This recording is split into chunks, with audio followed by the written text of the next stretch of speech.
of the text message, you can go to that text message and you can read that text message, and I will explain the text message to you. But you and I did not have a conversation about when it started. You asked a compound question of magistrate court versus, you said it was magistrate court, municipal, you said magistrate court conference, I'm sorry. And then you asked another question. I said no, municipal court, nothing else. I'm referring to a different conversation. I asked you, do you think it started before she hired him? And I'm going to object. This was covered in the previous hearing where Mr. Bradley said he had no personal knowledge of the exact text that Ms. Merchant is speaking of and actually used in an attempt to refresh his recollection, and he explained exactly what he's explaining here before the court. So this is repetitive and unnecessary.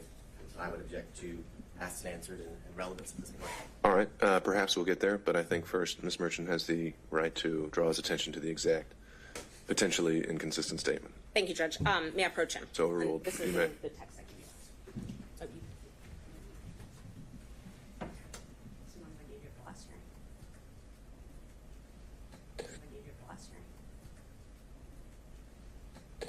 And for purposes of the record, I believe, Ms. Merchant, you tendered, was it the entire text chain as an exhibit?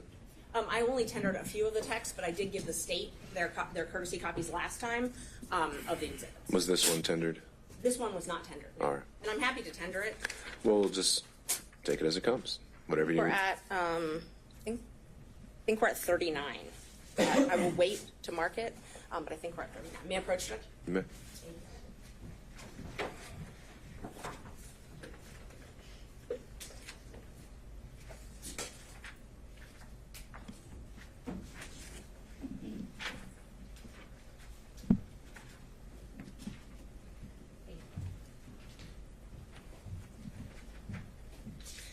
All right.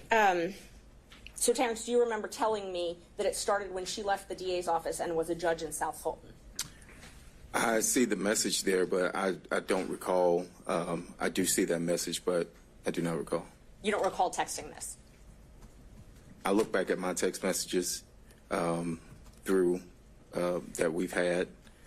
I see that message, but I do not recall that. No, ma'am. And when I asked you if you thought it started before she hired him, and you responded absolutely. Your Honor, I'm going to object as to the source of the information that Mr. Bradley allegedly gathered this from. There's been absolutely no foundation, and based on the arguments at the last hearing, that a lot of this is based on gossip, innuendo, assumption, and privileged information. And at this point, Ms. Merchant has not provided a foundation as to how Mr. Bradley would have any information that she keeps referring to. All right. I think that's... Go ahead, Ms. Merchant. I didn't ask him about the source of the information. And under Rule 621, I can impeach him with any inconsistent facts. This is an inconsistent fact. I can impeach him with any contrary facts. Sure. This is a Why would contrary it fact. be a relevant impeachment if he actually has no personal knowledge of this? If he doesn't. Sure. have So personal I think you knowledge. have to lay that foundation then, so that'll be sustained. Do you remember telling me that it began? Well, that doesn't address the issue. No, I'm not. I was just asking if you remember telling me as opposed to the Okay, text. sure. Do you remember telling me that it began? Well, no, and then you're going into the substance of it, which we haven't determined whether he actually knows or how he knows.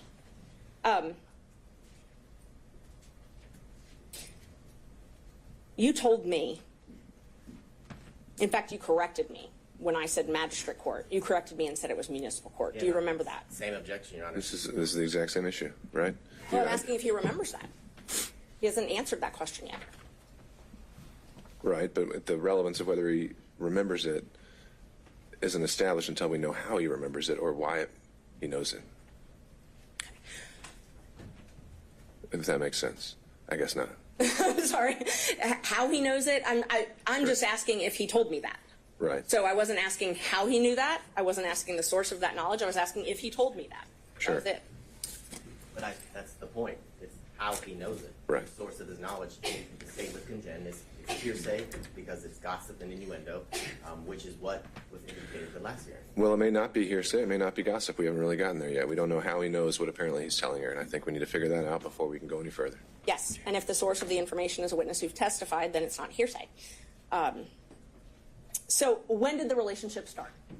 I cannot answer that.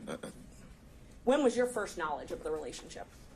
Objection, Your Honor. He's already answered that question multiple times today. He said he has no idea the timeline or when it occurred. That was one of the first questions that Ms. Merchant asked. I didn't ask when. I asked his first knowledge. He testified he has knowledge that they had a relationship. I asked him when he first got knowledge of that.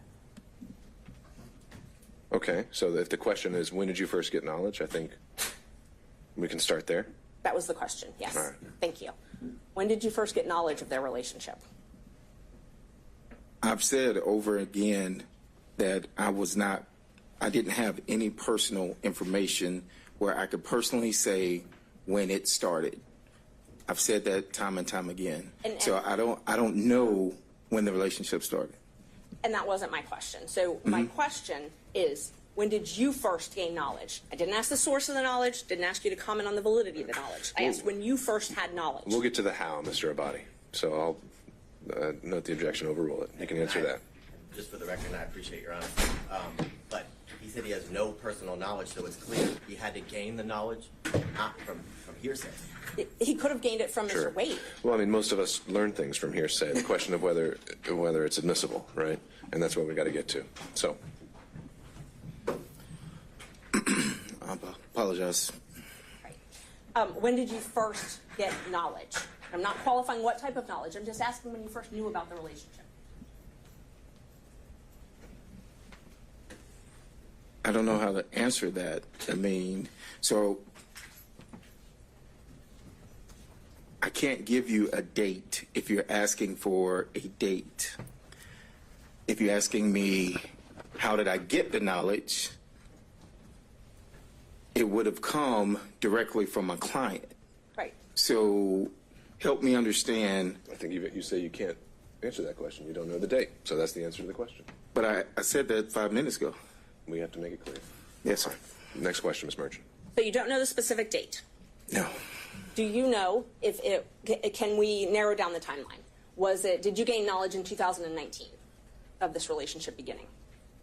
I'm going to object to this line of questioning as he said he does not know Sure. when he gained All knowledge. right. He doesn't know the specific date. That's fine, Ms. Merchant. I think I'm overruling that. I think we can try to see if he can narrow it down based on goalposts. Thank you. 19, I would probably say no. I mean, I don't have anything that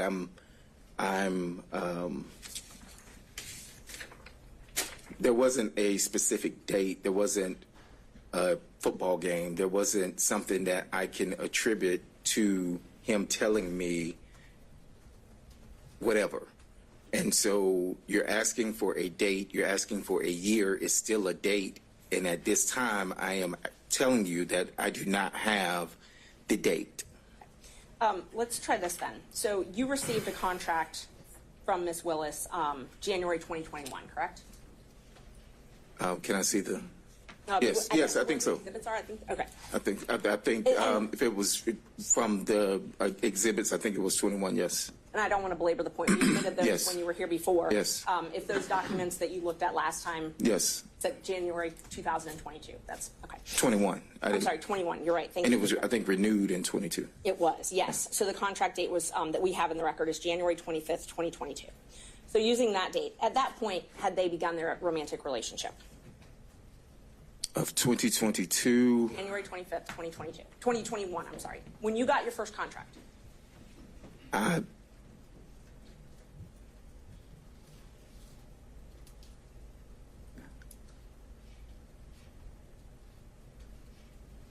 I don't recall. I don't recall any specific dates. No, ma'am. You remember when you got that contract, though, correct? I remember I had the contract. Yes. Okay. And you told us last week, or I guess it was the week before now, you told us that Mr. Wade brought you that contract, essentially told you about that contract. That is correct. So Ms. Willis is not the one that brought that contract to you directly. It was Mr. Wade. That is correct. At that point in time, they were already engaged in a relationship, though, I'm correct? going to object, Your I Honor, can't say that. characterization of what Mr. Bradley just said. He just said he does not remember. There's nothing specific. He doesn't remember the exact date. And I think the question now is to reference it or tie it to maybe some other event that he might remember. I agree with Your Honor. She asked that specific question. He said he does not remember any specific dates after signing the contract. That's exactly Sure. what he just said. This is asked and answered. I know, and we're getting to the end of it. So, Ms. Merchant, you don't have much more to pull on here, but he answered that last question, so what's your next one?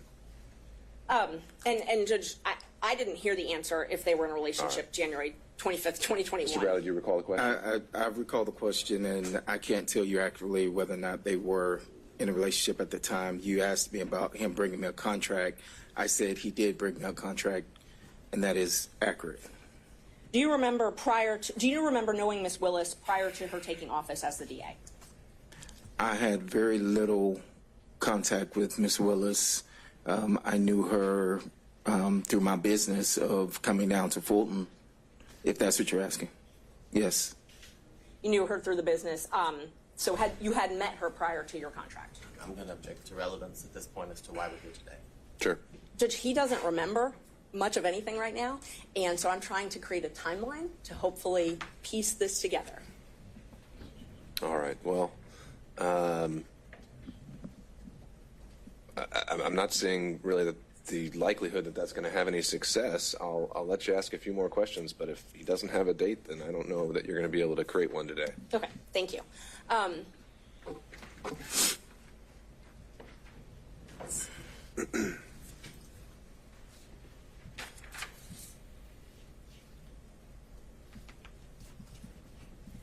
So the time that you had this contract from January 2021 until January 2022, did you come in and out of the DA's office?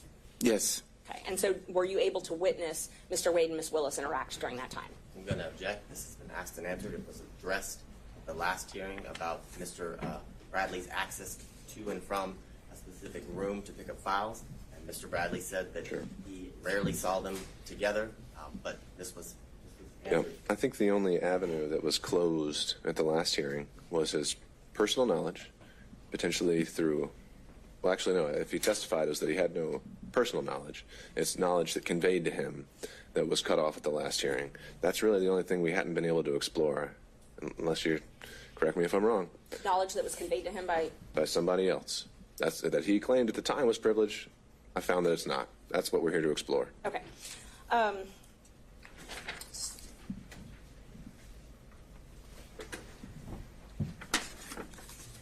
Do you remember telling me that not many people knew where they met?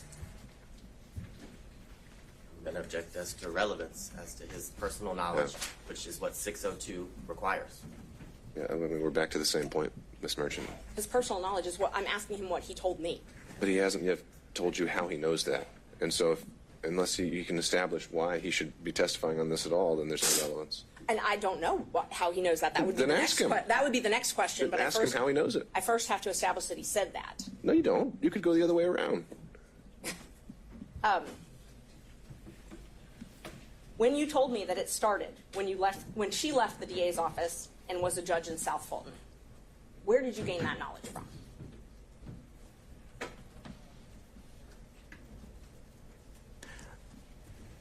Well, I'm going to object because his testimony a few minutes ago is that he did not recall making that statement. All right, I'll overrule that. Mr. Bradley, answer the question if you can. Repeat the question. When you told me that their relationship started when she left the DA's office and was a judge in South Fulton, where did you obtain that knowledge from?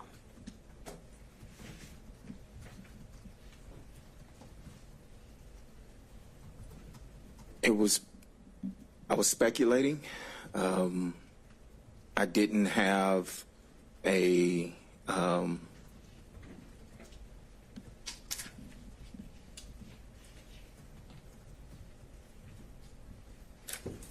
no one told me I was speculating. No one told you that? No one told me that. You were speculating based on things that had been told to you or things you had observed? So I'm going to object as to the nature of this line of questioning because the witness has made it clear he was speculating as to how or what he knew. And if it's speculation, it's inadmissible before this court. All right, but the motivations for his reason for speculating would be admissible, so I'll overrule that. Thank you, Judge. Was this speculation, when you told me that, was that based on things that had been told to you and things that you had witnessed? I never witnessed anything. So, you know, it was speculation. I can't tell you anything specific, if that's what you're asking. You can't tell me anything specific as to why you speculated about that? No, this was however many years ago. I mean, I don't recall, but no, I don't. Did you have any reason to lie?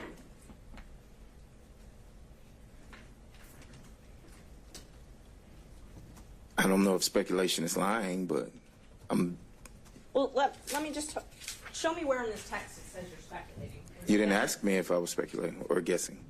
I didn't ask you, but tell me if it says anywhere here that No, this is speculation. if this is the same one that you just showed me, it does not.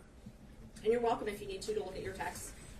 Is there anywhere in here that indicates that you didn't have knowledge of the No. relationship? Your Honor, I'm going to object. The line of questioning Your Honor directed counsel to explore is where he got the knowledge. He's explored that. He said it's speculation, and he didn't get it from any source other than his own speculation. Sure. So I think we're flushing that out, and I think it's her right to have a little leeway on this if he's an adverse witness. Thank you, Judge. And Judge, these speaking objections are clearly coaching the witness because he's regurgitating. Your Honor, I What? object and take offense to that comment. I'm objecting based on the law, and I'm making a record for the court. So I take offense to that comment. It's not the case. All right. Well, I think we can start with objection, the grounds, and the rule number, and then if I need more, I'll ask. Thank you. All right. Thank you. What did Nathan tell you about the relationship? Objection, hearsay. Nathan has testified. It's not Yeah. hearsay. It's still hearsay. It's an out-of-court statement being brought in for the truth of the matter asserted. So hearsay. Judge, Yeah, this would be for impeachment by contradiction, which would Thank be an you. exception to the hearsay rule, and admissible as substantive evidence, and the privilege issues are overruled. thank you, Judge. Well, I think he just overruled the privilege objection, but we don't know when he's talking about. So we've already established that December 2018 was the date of the privilege. Sure. And that's something I covered in the in-camera hearing, and based on what he told me in that in-camera hearing, I don't believe any statements to this effect were covered by privilege. And Judge, I just want for the record, because sometimes the record doesn't reflect where people are looking, and that when I ask a question, Mr. Bradley is looking at Mr. Wade and his lawyer to wait for them to object, and they're clearly interacting somehow in the court. So I just want the record to reflect that because it wouldn't otherwise. It's there now. Thank you. A question was put to you, Mr. Bradley. Judge, one of my lawyers is sitting right in the back, that's We don't have to go down behind. that rabbit hole. You can look wherever you want. Yeah, and I'd never looked at Mr. Wade or his attorneys. That sounds true. All right. Mr. Bradley, question was put to you. Repeat the question, please. Yes. So I showed you, or I asked you, I'm sorry, the last question I asked you was, what did Nathan Wade tell you about the relationship? Same objection, Your Honor. And that's already been ruled upon.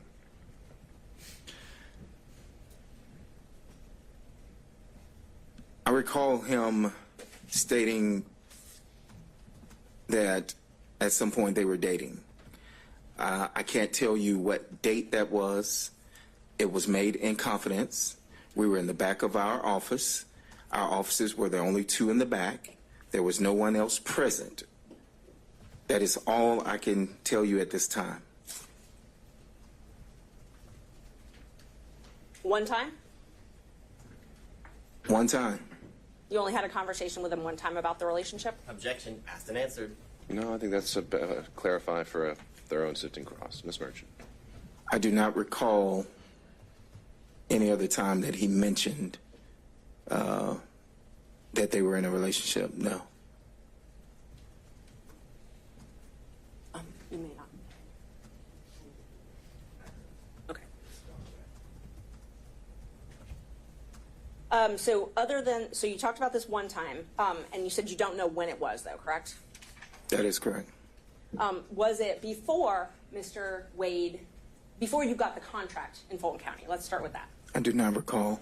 Okay. And how did it come up? Say again? How did it come up? I do not recall how it came up. It was in the back. I know where it occurred. And in our offices in the back. I can't tell you what we were discussing prior to that. Okay. Did you receive an email from me on January 6th with a motion attached? I think I did, yes. Yes, I know I received I don't know if the date is January 6th, but yes, I received that, Okay. yes. So you remember receiving that? Yes. The date, okay. And you reviewed it, and then you and I spoke about it.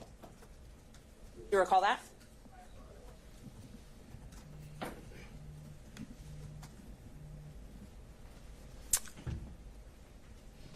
Did we speak over the phone, or are you saying through a text? That's what I'm asking you.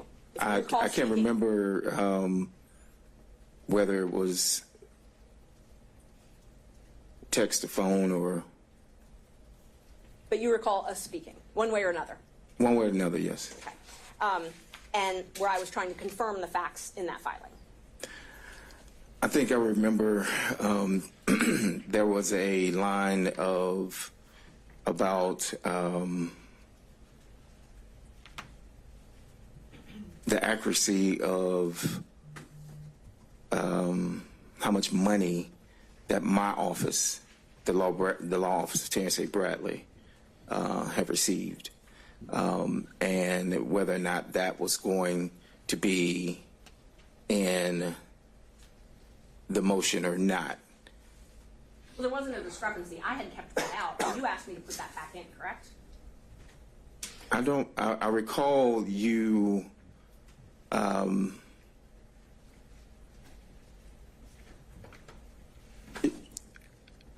that may be accurate, yes. And you thought, because you thought it might be suspicious if you were left out of the motion. No, I think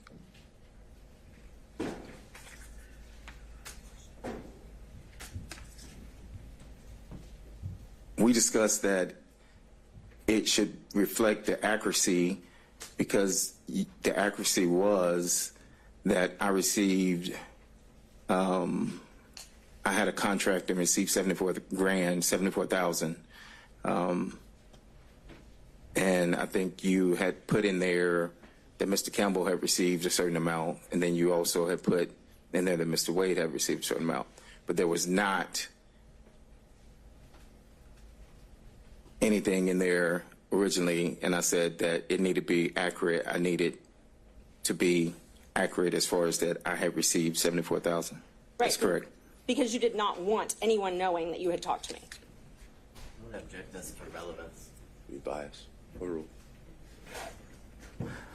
I wanted you to be accurate as far as the accuracy of our message or your filing.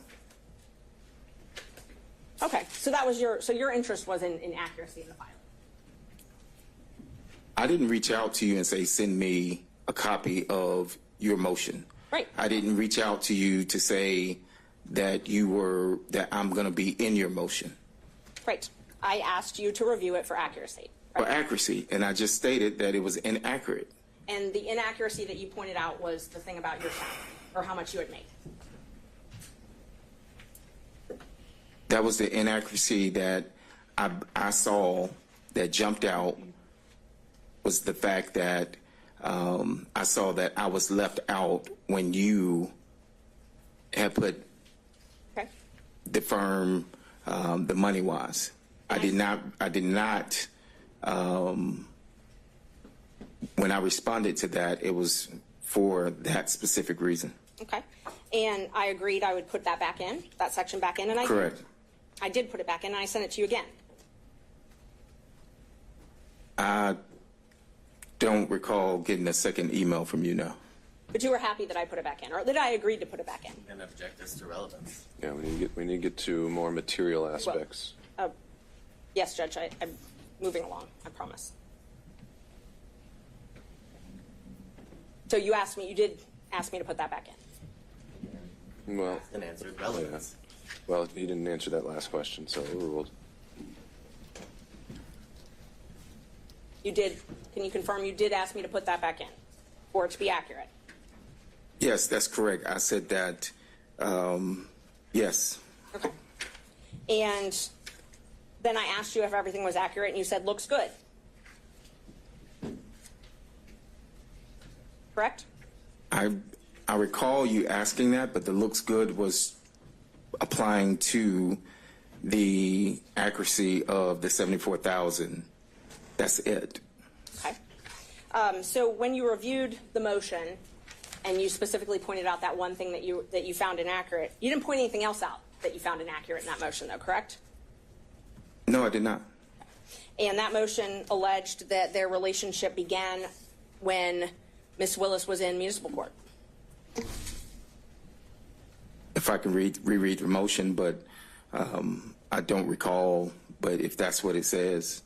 But I did my saying that it looks good was when you put back in the 74,000 into your motion.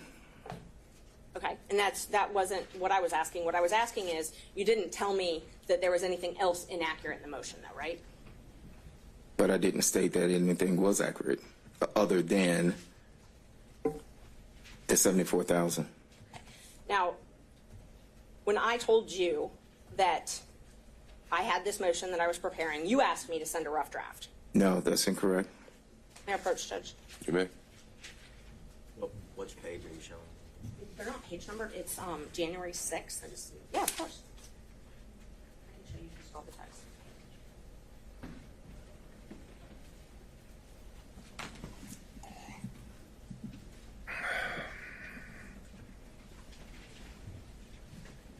Look and see if this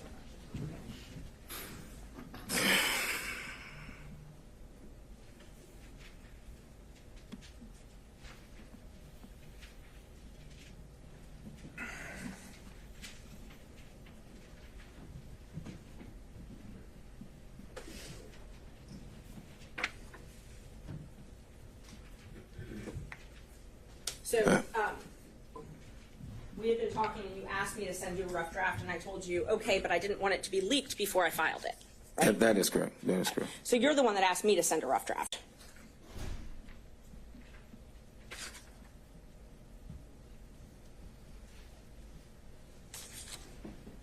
Yes, that's correct. Yes, that's correct. And that was at 10:08 on Saturday, January 6th. And then you got an email from me with that rough draft at 10:25 that same day, correct? Yes. You need to look at that. If it says 10:25, then I know you sent me an email.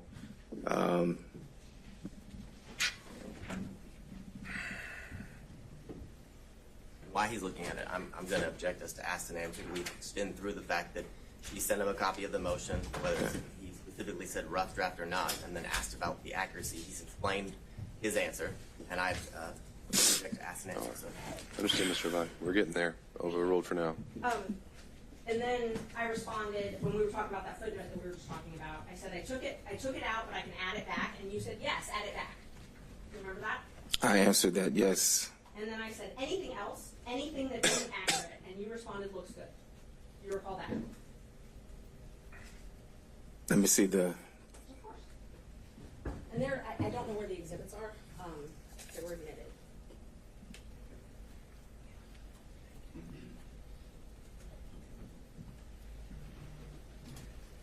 That refresh your memory? It says looks good, but as I stated before, I was responding to you putting me back into the motion for receiving $74,000 in a contract. But that's not what this says. This says, you said yes, add it back, and then I said anything else, anything that isn't accurate, and you responded looks good. So you weren't responding to put it back in. Your Honor, I'm going to object. I This is know. not his motion. He wasn't the affiant of the motion or verified the content. Overruled, Mr. Body. Talking about his personal knowledge. I've said No personal knowledge. twice. Overruled, Mr. Body. I've said twice that the looks accurate was, or I've said more than twice, was for the 74,000.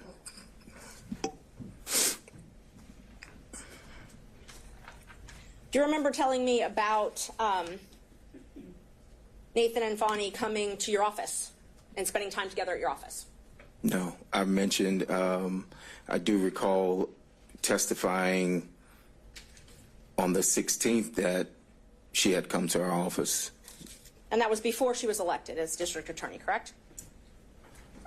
I recall that that was when she was district attorney. Because I said that there was a meeting held at my office. And who was at that meeting? Now, I can't tell you that. I don't recall. But you know Ms. Willis was there, Mr. Wade was there. It was at our office. Actually, Ms. Willis was there, and there were other people there. Mr. Wade was not in that meeting. He was in the back. I wasn't even in that meeting. Why did she hold it at your office then? I have no idea. You also remember telling me about them spending time together at her law office before she took her job.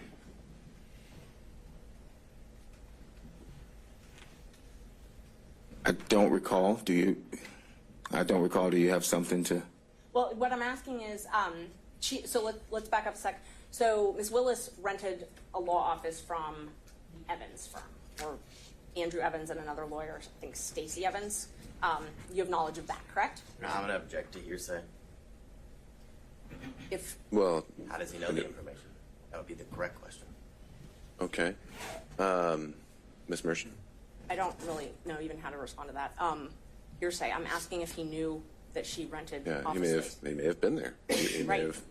may have seen a business card or something at some point. I think he can answer that. I've never been to Ms. Willis's office when she was in private practice. I've never dealt with where she rented. I didn't even know where her office was. So, Do you remember, though, knowing that she rented an office yes. from the Evans? Yes. You did know that is correct. Yes. Okay. And do you remember telling me that Mr. Wade and Ms. Willis would rendezvous at that office? I'm going to object to, again, hearsay as to how he knows that information. He said he has no personal knowledge. And He did just- not say he has no personal knowledge, Judge. He hasn't even answered it. No, he said in general he had no personal knowledge, so it's not been established the source of how he would know this because he said he's never been to her office. All right. Ms. Merchant, if you, I know you're trying to impeach him by a prior inconsistent statement, but unless you can first back up and show why each statement is actually something that he had knowledge of, I don't know if this is going to be relevant. And Judge, I'm not even there yet, but again, a speaking objection, and so now I would anticipate what our response is going to be next. I didn't ask anything that was objectionable, but these objections are coaching the witness. I asked if he had knowledge. That's it. I didn't ask, did someone say this to you? I didn't ask, what did this person tell you? I asked if you knew. Well, no, you're asking if you had knowledge, and then you say of something specific. So, Once I get an answer to that, if he has knowledge, then I will follow up with where that knowledge came all from. right, well, let's try again. So my question is, do you have knowledge of them meeting at that office? Objection, foundation. Okay, all right, overruled. Do you have knowledge of them meeting at that office? I have no personal knowledge, if that's what you're asking. I didn't ask that yet. I asked if you have any knowledge. Objection, that would be hearsay. Overruled. Not if it came from Mr. We Wade, don't know where it Judge. came from. So he said, how do you know, Mr. Bradley? How do you know? Any knowledge that I would have received would have come from my client at the time. Okay, so you had knowledge of this place that Ms. Willis worked. What did you know about them meeting at that office? Objection, hearsay. It's not hearsay, Overruled. Judge. How he knows it, and then you ask the next question. All right, he's already asked the next question. Can you repeat the question? Yes. How do you have knowledge? What knowledge did, well, you just told us. You told us Mr. Wade told you. So tell us what Mr. Wade told you about Ms. Willis and Mr. Wade meeting at the Evans office.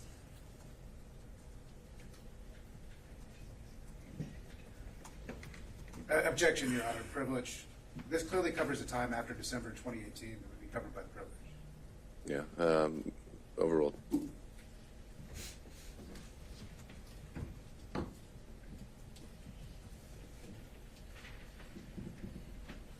You recall the question, Mr. Bradley? I do not. All right. You re-ask the question, Ms. Merchant. What did you learn from Mr. Wade? I was clarified that's where you learned it from. About Mr.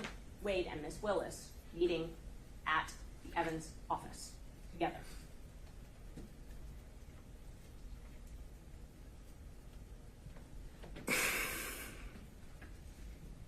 I don't object to asked and answered. He's testified that He hasn't answered. We haven't heard an answer. He testified he had one conversation with Mr. Wade in the back of his law Judge. office. Yeah, and his answer may change. So Tip him overruled. off as to how to answer the question. I can't recall what the conversation was. I do recall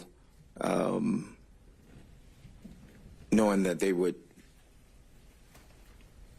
he would go down to the office or had been down to the office, but I can't tell you in what capacity or when or any of that. No. Mr. Wade told you that they had sex at that office, though, correct? I don't recall him stating that. No. You don't recall it. No. So it's possible he did say that. You just don't remember one way or another? I do not remember him saying that. And do you recall that he had a garage door opener to either a house or a condo or something like that of Miss Willis's? I've never seen a garage door opener. I've never been to Miss Willis's house. I've never been to, and I'm trying to explain, I've never been, so no, I do not have any personal knowledge of him having a garage door opener. Let me ask the question again. Yes, ma'am. I didn't ask if you had personal knowledge, like as in you saw it. Do you have any knowledge at all from Mr. Wade or any source that he had a garage door opener to access one of Miss Willis's residence? And I'll object to any source as to hearsay. All right, depends on the source. Overruled. No, I don't have any knowledge. So when you told me that, did you just make it up? Do you have something that shows that I told you that? Yes, well, we're going to go through all the texts we can, but so was that made up, though? But I'm going to object because I don't recall him having. Mr. Bradley, just I'm a going to second. object under 106 as the rule of completeness. I don't have that text message or any text messages that indicate that, Your Honor. And I don't have, if it was a text, we had that conversation. I actually think it was when he was on speakerphone and Mr. Merchant was there, but I'm not sure. But I mean, if I'm asked to qualify exactly where that's from, I would give Okay, it. so rule of completeness would be if you need to introduce other text to show the context. If you're saying you haven't seen a copy yet, then I think Ms. Merchant needs to do that before you can And I don't decide have, your next step. And that's what I was asking him. If that was something he just remembers making up. If he doesn't, then that's fine. But She referenced text messages and started to go into her packet of papers. Sure. That have text So you messages. don't have a text message to that? I would need some time to look through, and I don't remember if I have a text to that or if it was during a conversation. It was one of those. All right, well, And he has now said that he has no knowledge, so on to your next question. Okay. Did Mr. Wade tell you about the trips that he and Miss Willis took? No. You have any knowledge of the trips that he and Miss Willis took? Objection, hearsay. Overruled. I do now. Okay. But you did not before this proceeding? I did not know until you text that you found that in the deposition of his divorce. I mean, not deposition, but something from his divorce. Okay. And when you responded, doesn't surprise me, they took many trips to Florida, Texas, California. Those are your words, though, right? I'm going to object as to relevance. He said he did not know and he actually learned from Ms. Merchant the information. He said he learned about certain trips from Miss Merchant. Okay, you can tie it down, but Thank you. we'll He see. had no information about any trips that Ms. Willis and Mr. Wade took. That he learned it all from Ms. Merchant. That was his testimony. Sure.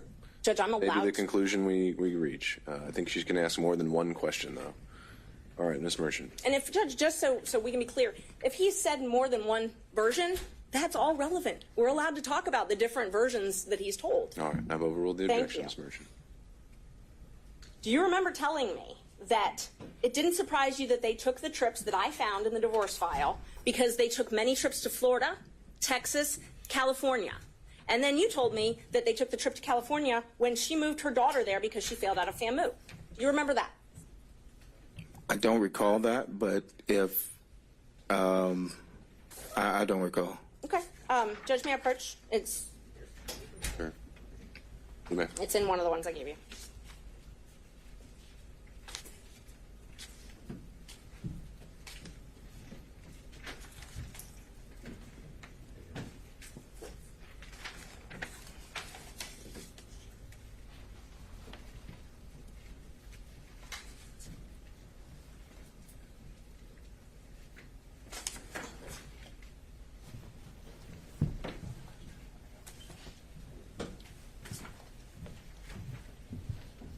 Look at that and let me know if it refreshes your memory.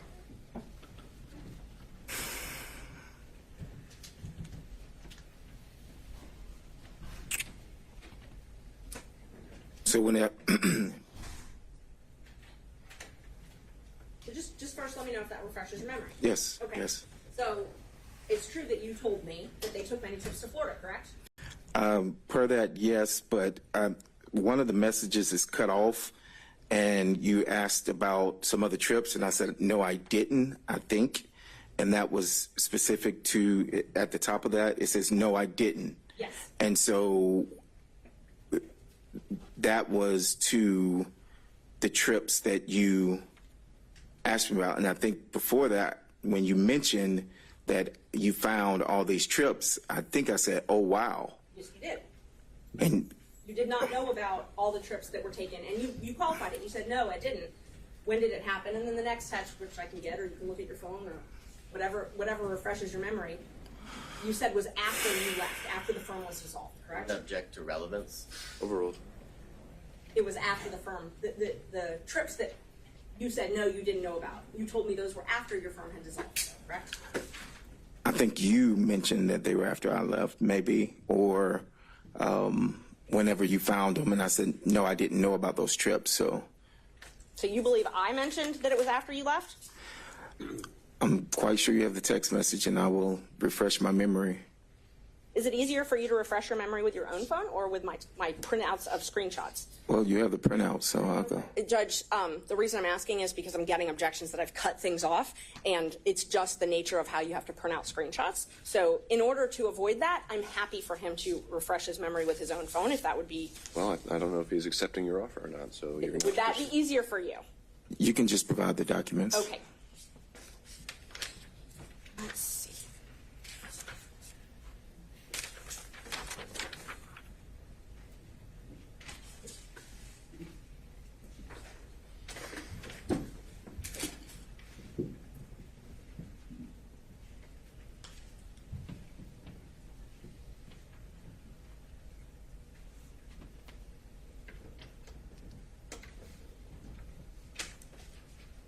May I have some water, Judge, please? Yeah, let me see what we can do.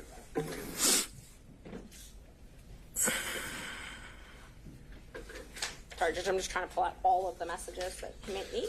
All right. Well, I don't really see at some point we're reaching the cumulative point where we don't need to go through an entire 6-month text chain. You're making the point that he'd made some comments to you along the way that led you to believe he had more knowledge than today he's testifying that he had. And so if you've hit the high points of that, then I don't know what else we can cover that actually moves the needle. Okay, I'll move on to the actual trips then. So you told me that they took many trips to Florida. That refreshed your memory. You told me that. Was that based on your knowledge from Mr. Wade?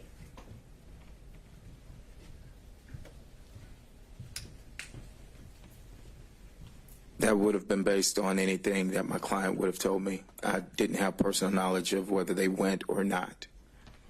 The trips to Texas, and you're the one that typed to Texas. Was that based on your knowledge from Mr. Wade? It would have been something that came from the client. I cannot tell you that I have any personal knowledge of any trip other than what would have been said by the client. Obviously, and I'm not asking if you went on these trips. I'm asking if you have knowledge from Mr. Wade. You also typed California. Was that something that you gained from knowledge from Mr. Wade? It would have been from the client at this particular point. Yes, it would have been from the client. And when you told me that the trip to California was to move her daughter out there, would that have been something you gained from Mr. Wade? Thank you, Judge. Any knowledge that I have of any trip would have come from my client at the time.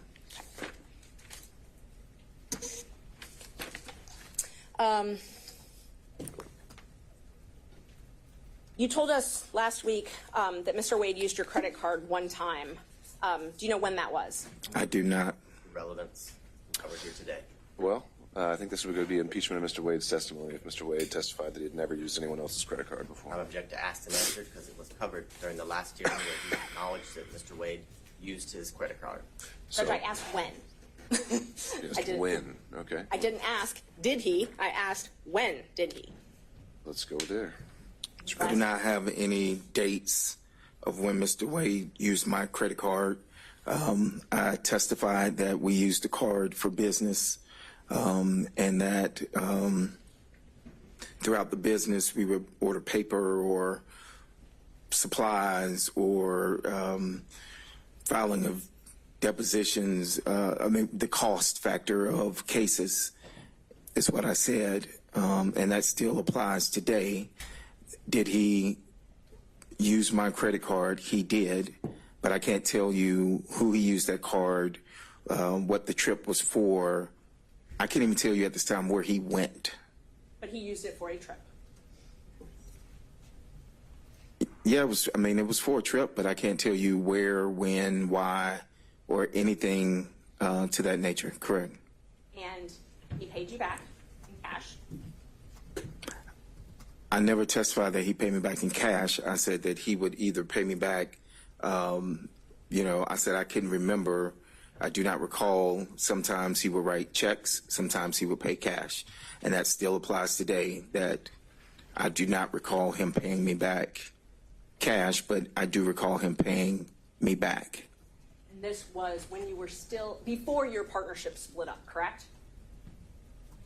It would have been before I left the firm, yes. He wouldn't have used my card after I left the firm. Okay. So we can at least narrow down the dates to that. Of before I left the firm, yes. Okay, great. And Mr. Wade gave you details about meeting Miss Willis in Hateville or East Point, as it was called. That's incorrect. He did not tell you about that. He didn't give me details. He did not tell you about meeting with Miss Willis at an East Point or Hateville apartment?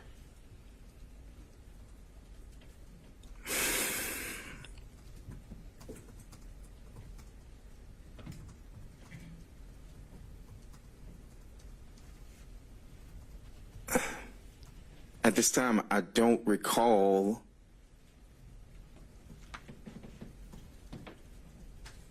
No, I don't recall. Where did you get that information from then? He's testified he doesn't recall if he even had that information. I asked if he got it from Mr. Wade, and he says he doesn't recall. So then I asked where he got it from. I do not recall where I got the information from. Okay. And you and Mr. Wade were friends as well as business partners, correct? We were friends in the sense of I've known him for years. Yes, we were friends. And you definitely did not want to come and be a witness in this case, correct? That is correct. And it was after, and we talked about this earlier, that Gabe Banks called you and then Nathan Wade called one of your friends. It was after that that you hired Mr. Chopra to assist you in this matter, correct?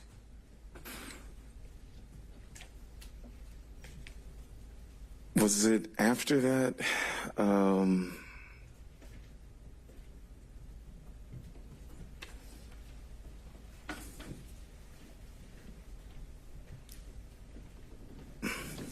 So I hired Mr. Chopra and I hired Mr. Graham. Now, Mr. Graham is here, and when I received the subpoena, Mr. Graham was here at the last hearing, but he also had to go out of town, but he was present. Mr. Graham, I called, and I had started getting calls from media, and I told him to respond to the media, I think, and that was somewhere around whenever you subpoenaed me. So it was, I can't tell you that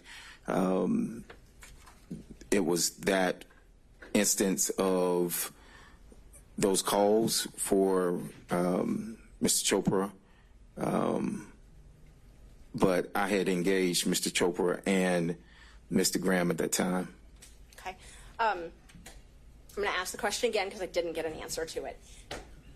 After you got the phone call from Gabe Banks and from Nathan Wade to your I friend, think it was before that, but however, I think it was before that is what I'm stating.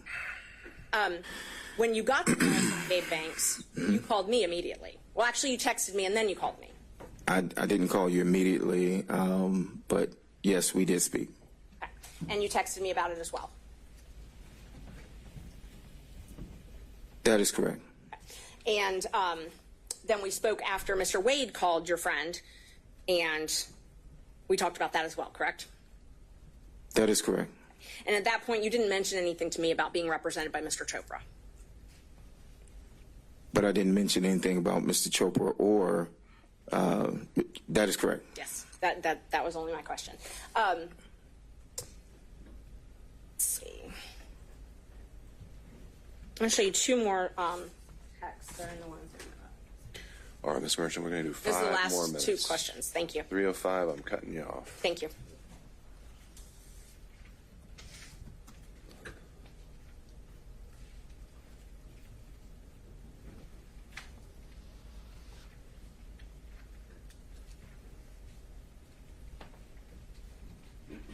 May I approach? I'm going to show you a little text to refresh your memory, and then I'll ask you.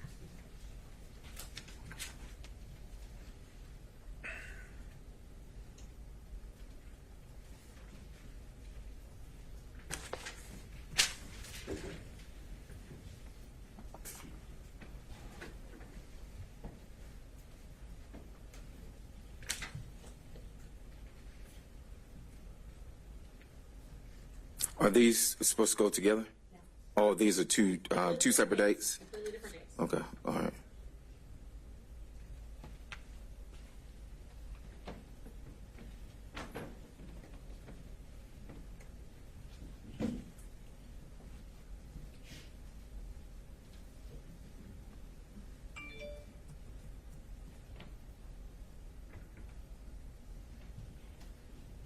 So I know we talked about the other occasions where you said the texts were just about the footnote, but do you recall me asking you, do you think it started before she hired him? And you said absolutely. You recall that? I see that in the text message, yes. Okay. And do you also recall me asking you how they would react if they would attack me? And you said no, they will deny it. Your Honor, objection as to speculation as to how he thinks they will react. I think that goes to the motivations of the witness overall. And you told me that they will deny it. That's written in there, yes. I just want one last opportunity. You're an officer of the court, correct? I am. And you're under oath today? I am. Is there any of your testimony from today or the previous days that you want to correct? That I want to correct? Yes. No, I told you everything that I've answered everything that you asked. Thank you. Oh, Judge, just so the counsel and the state can have them, just for the record, I can admit those few that I showed. That would be. Well, they weren't ever tendered, And so it's just for, I didn't know if they wanted right. to use them, but I'll hold on to them. if they need to be tendered at some point, then we can make them part of the record. All right, let me turn over to Mr. Sadow, if you're with us on Zoom. Thank you, Honor. I do have a few questions. First thing I'd like to know is whether the court reporter has defense exhibits 26 and 27 from the last. We have a different court reporter this time. We had to have someone else fill in on such short notice, but I can potentially send those to you if you need them. Well, I think I have working copies, but I want to make sure that the witness has a copy to look at. All right, we can try to work through that logistical challenge. This is, you said 26 and 27? I believe that's correct. And 26, I think, is the same text messages that Ms. Merchant was just asking about. It was 2 pages. I stapled it together, and it is dated January the 5th of this year. All right. I can print off a copy now, but why don't we start off with the questions that you have? Okay, because that's where I want to start. That's where I'm going to start, but I'll see what I can do to work through it. Not gonna work. Here, I'll lean on to you.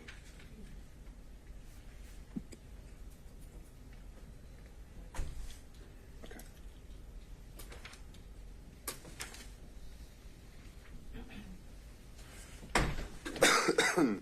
All right, Mr. Seda, why don't we start with your question, and we'll see if we actually need to get a copy of those exhibits in front of the witness. All right. Mr. Bradley, Yes, I'm here. all of a sudden I've lost you on the screen. There we go. Well, you're on the Zoom. You're on YouTube, but you're not on the Zoom itself. But not that I can see. I'm here. I can hear you. No, I know. I think his visuals may be a little different, so hold tight, Mr. Seda. We could try to correct that. So that Yeah, he was on. He was on when Miss Merchant was asking questions. we need to Be add, able to see you. I know. We need to add a spotlight to Mr. To the witness stand and a spotlight to Mr. Sadow, and we don't need all the other boxes. There we go. Thank you very much. Well, then hold tight, Mr. Sadow. We need to add you as well.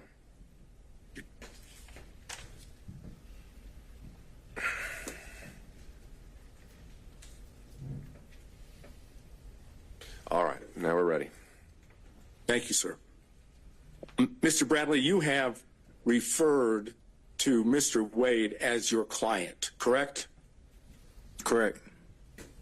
You understand that the court has ruled that communications that you had with Mr. Wade are not privileged, correct? No, I'm aware that the court ruled that one specific dealing with the time frame of one specific conversation wasn't privileged. Then I'm going to ask Your Honor, if it's that the limitation, or Excuse me. To clarify. email. Sure. Mr. Sadow, you asked whether all communications with Mr. Wade, I think, were covered. That was not the extent of the ruling. The only ones that I deemed were not covered and that I'd asked about in the in-camera hearing, because those are the ones that were relevant, were any communications Mr. Wade made regarding the existence or non-existence of a romantic relationship with Ms. Willis. Fine, thank you, Your Honor. I understand. So, going back to this line of inquiry, when you say you don't have personal knowledge, what I want to ask you to start with is very simple. Did you have communications with Mr. Wade about the relationship between Mr. Wade and Ms. Willis? It's a simple yes and no. Yes. Okay. And is it your testimony that during the time you were representing him, which I understood started sometime in 2018, is that correct? That's the time frame that I remember, yes. Okay. Is it your testimony under oath that with regard to conversations with Mr. Wade about his relationship with Ms. Willis, that you only had one such conversation during the time you represented Mr. Wade? One conversation of what? I apologize. The only thing I'm asking about is that area that the court said is not privileged, which is the relationship between Mr. Wade and Ms. Willis. You've testified that during the time you represented Mr. Wade from 2018 on, that you only had one conversation with him in reference to the relationship between Ms. Willis and Mr. Wade. Is that correct? Yeah, I think that's fairly accurate, yes. Okay, so out of the entire time, I'm talking about could be 2018, 2019, 2020, 2021, when did you stop representing Mr. Wade? It was a few months after I left the firm. All right, give me the approximate time. I left maybe June, July of 2022, maybe. Okay, so that would suggest that for, assuming it's 2018, 2019, 2020, 2021, and half of 2022, which is in the vicinity of 4 to 4.5 years, you're testifying under oath you had one conversation about a relationship between Mr. Wade and Ms. Willis. Is that correct?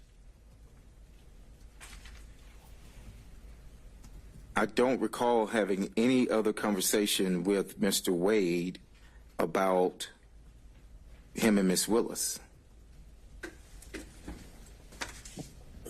Is it your testimony then that you don't remember any other conversation, or there wasn't any other conversation besides the one? I'm going to object as to asked and answered. I think he's drilling down. I think that's a fair question, overruled. I don't recall. I would say it was the one, but I don't recall.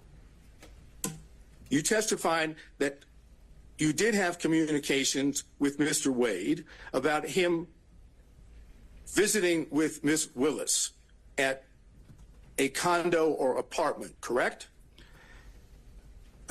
I don't think I testified that I had a conversation. I testified that any knowledge that I would have known anything about any condo would have come from that, but I don't recall a conversation about that. I do not recall a conversation about that. Okay. Do you recall any other thing at this point in time under oath that would indicate when the relationship started between Mr. Wade and Ms. Willis? I do not know when the relationship started between Mr. Wade and Ms. Willis. I cannot recall that. I can't. Oh, I'm sorry. Go ahead. I'm going to drill down on that now, okay? Yes, sir. Mr. Wade was hired as the special prosecutor on November 1st of 2021. You're aware of that, correct? I have my contracts to show when I started. No one showed me the contract of when he started, but if he has a contract for November 1st of 2021, then that's correct. All right. I'm going to suggest to you that the record will reflect that the contract between Ms. Willis and Mr. Wade was November 1st of 2021, correct? I want you just to accept that, okay? Is it your testimony that you don't know under oath whether or not there was a relationship between Mr. Wade and Ms. Willis before the contract? I do not recall any dates of when the relationship started. So whether you are pinpointing a date of when his contract started or not, I'm telling you I did not recall any specific date that he flat out said anything about a relationship with Miss Willis. Okay. Now I want to go, based on what you've just said, let's go to what was Defense Exhibit 26. Okay? In Defense Exhibit 26, which I showed you last time, was 2 pages of text messages between you and Miss Merchant, correct? Correct. All right. Now, the first page starts off by saying, Miss Merchant, like just date, don't hire him. Do you think it started before she hired him? You see that?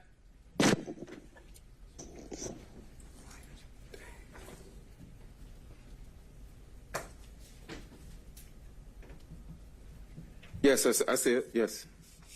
And your response to that was absolutely, correct? I'm going to object, asked and answered in cumulative. All right. So, Mr. Sato, I do think we went through a lot of these texts.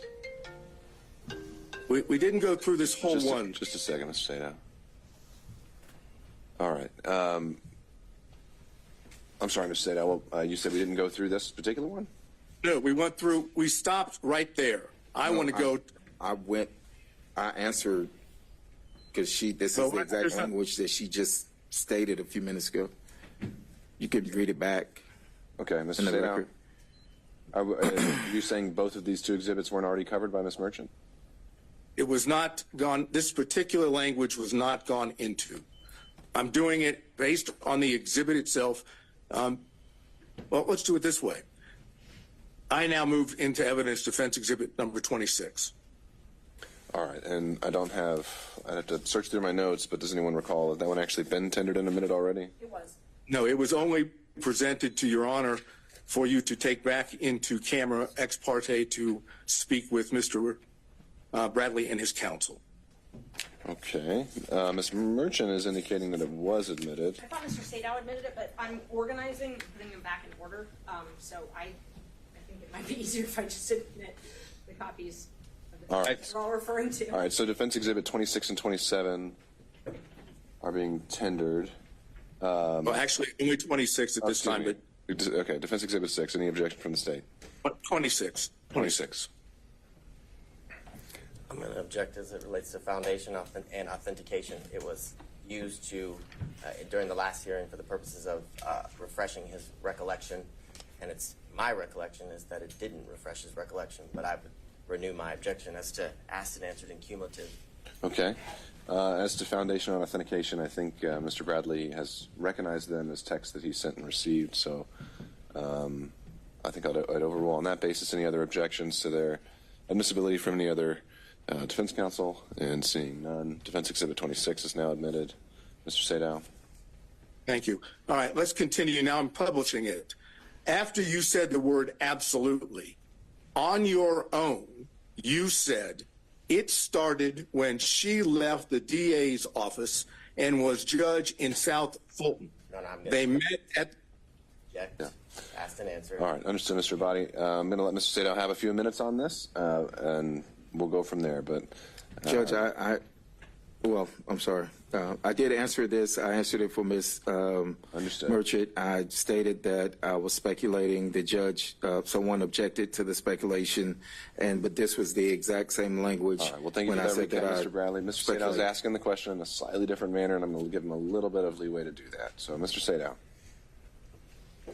All right, I hesitate to have to start back where I was, but after the word absolutely, you, on your own, said it started when she left the DA's office and was judge in South Fulton. They met at the municipal court CLE conference. That's what you said, correct? That is correct. Now, it's your testimony, at least so far, that when you, on your own, gave those two statements in the text, that you were merely speculating and did not have that knowledge from Mr. Wade. Is that your testimony under oath? Yes, that's what I testified to. Yes, sir. So you on your own came up with the whole notion that it started when she left the DA's office and was judge in South Fulton. That's, according to you, that's speculation on your part, correct? Overruled. Answer the question, Mr. Bradley. Yes, that's speculation on my part. Yes. Right. It had nothing to do with what Mr. Wade had told you, correct? I answered your question. I was speculating to the answer. That is correct. So maybe you can tell the court, in your own words, why in the heck would you speculate in this text message and say that it started when she left the DA's office and was a judge in South Fulton? Why would you speculate and say that in a text? I knew they had met at the municipal court conference. How do you know that? I'll stop you right there. How did you know that? I answered that at the last. I knew that. You now. I knew that Sir, because I'm asking you questions, and you are in a situation where you get to give answers. Mm-hmm. I'm asking you, how did you know that? How did I know when they met? Somebody told you that, right? When they met? Yeah. Yes, correct. Who told you? Mr. Wade told me when they met. So you had more than one conversation about the relationship between Mr. Wade and Ms. Willis because he told you where he met her. Yes, correct? Incorrect. Incorrect. It's incorrect. It's incorrect. Okay. Let's go back to the exhibit. Why would you speculate that that's when they started the relationship? What would cause you to put that down as speculation? I don't recall, but why I thought that it started at that time. But I do recall that he only met her, and I testified to that he met her at that conference, which was in 2019. But you knew that Ashley Merchant represented a defendant in this case when you were text messaging with her, correct? Yes, I did. Yes. And you knew that the reason she was asking you questions about Mr. Wade was because she was trying to show when the relationship began, correct? No, that's not 100% It's not. Look at the correct. beginning of the text message.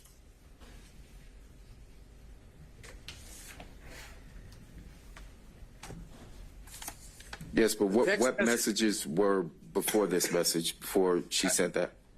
I can't answer that question because I don't have them. All I have is what's in front of you. Yes. And it says that she says, do you think it started before she hired me? So you knew, as the counsel for a defendant in this case, that Ms. Merchant was asking you specifically about the knowledge that you had regarding the timing of the relationship between Wade and Ms. Willis, correct? I mean, based on this, yes, I see what was asked. And in response to that, you answered directly on your own what you now claim to be speculation, right? That's correct. So I ask you one more time before I move to the next part of this. Why would you speculate when she was asking you a direct question about when the relationship started? I have no answer for that. Except for the fact that you do, in fact, know when it started, and you don't want to testify to that in court. Overruled. That's the best explanation, isn't it? This is a completely Overruled. argumentative. That's the true explanation, because you don't want to admit it in court, correct? No, I have no direct knowledge of when the relationship started. I'm not going to go back through that again. But if you didn't know, and you were asked specifically as this exhibit shows, maybe you can explain why you wouldn't say, I don't know.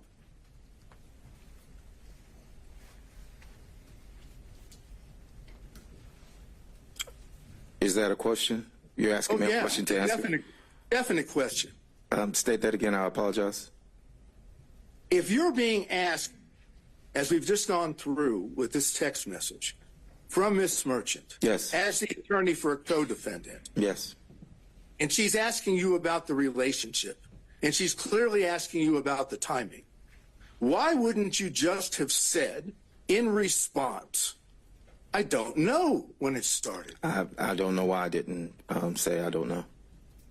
Maybe, again, it's because you know what the truth is, and that's why you answered exactly the way you did in Defense Exhibit 26, correct? No, I can't sit here and tell you that what you just stated was correct. Right. What you want the court to believe, and you want the rest of us to believe, is that for some unknown reason, upon being asked a direct question about when the relationship started, you decided on your own to simply speculate and put it down in a text message as opposed to putting down what you actually knew. That's what you want the court to believe, correct? That was a lot. So can you break that down? I apologize. You're asking me, do I want the court to just To believe that instead of saying nothing, you decided on your own to speculate. Yes, I speculated. Yes, I've stated that I speculated. Yes, sir. That's what you want the court to believe, correct? That's correct. Okay, now, then when you go to the next page of that, okay, you see it starts, the best that I can see, it starts in South Fulton. Is that what you have in front of you? Second page.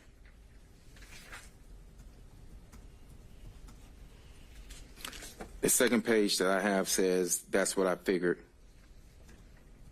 Okay, that may be cut off from the one that I have. I'm looking at my opening line says in South Fulton. Is that on your second page?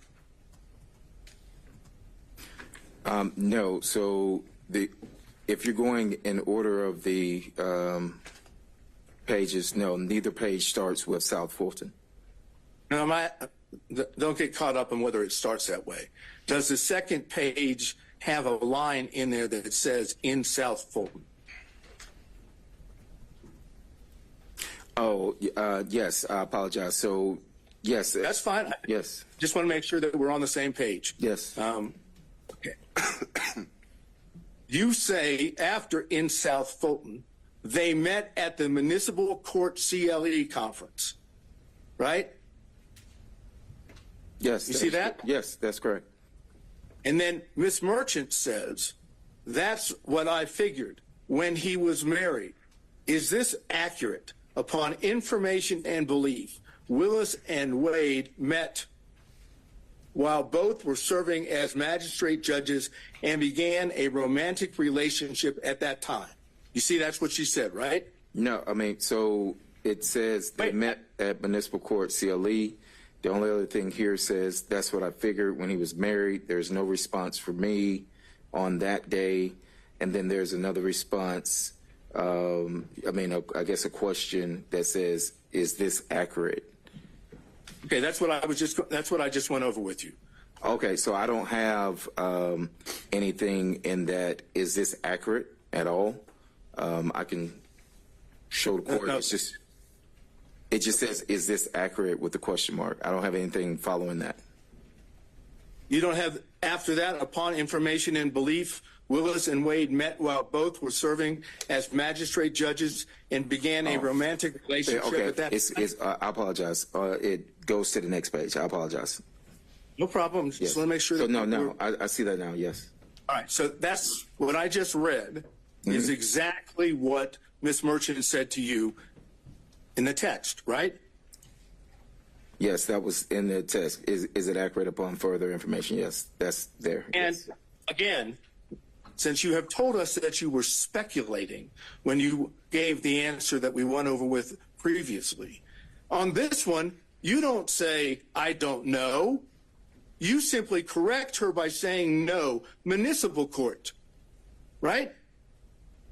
Yes, so she asked, was it accurate? And I said it wasn't accurate. No, it wasn't accurate. It was municipal court. Right, and when you said it wasn't accurate, it was municipal court, you didn't say, no, that's not accurate. They didn't start a romantic relationship at that time, correct? No, but I was referring to the municipal court. No, it wasn't accurate as it applied to I was answering the no municipal court, meaning when she said, is that accurate, it was to the municipal court and not magistrate court. Okay, but you didn't say that the rest of what she asked you was accurate. You didn't say, no, that's inaccurate. That's not true. That's not accurate. You simply said the only thing that wasn't accurate was municipal court should be there instead of magistrate, right? So I was answering the question of, it was a compound question. And I was answering the question of,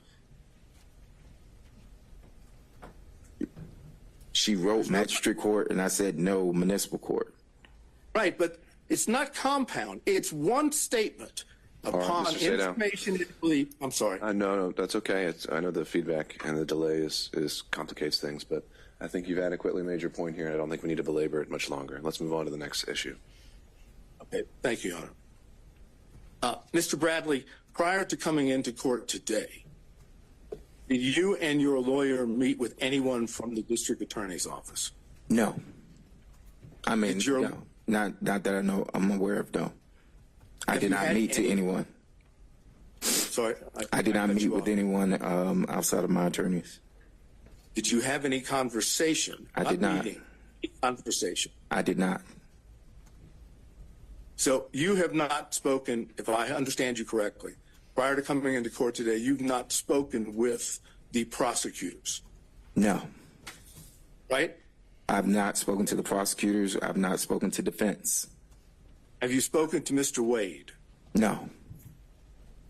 So, as far as just getting into the courtroom today, there's been no contact or conversation in it with any of the parties we just went over, right? There has not been any contact with defense or the state at all.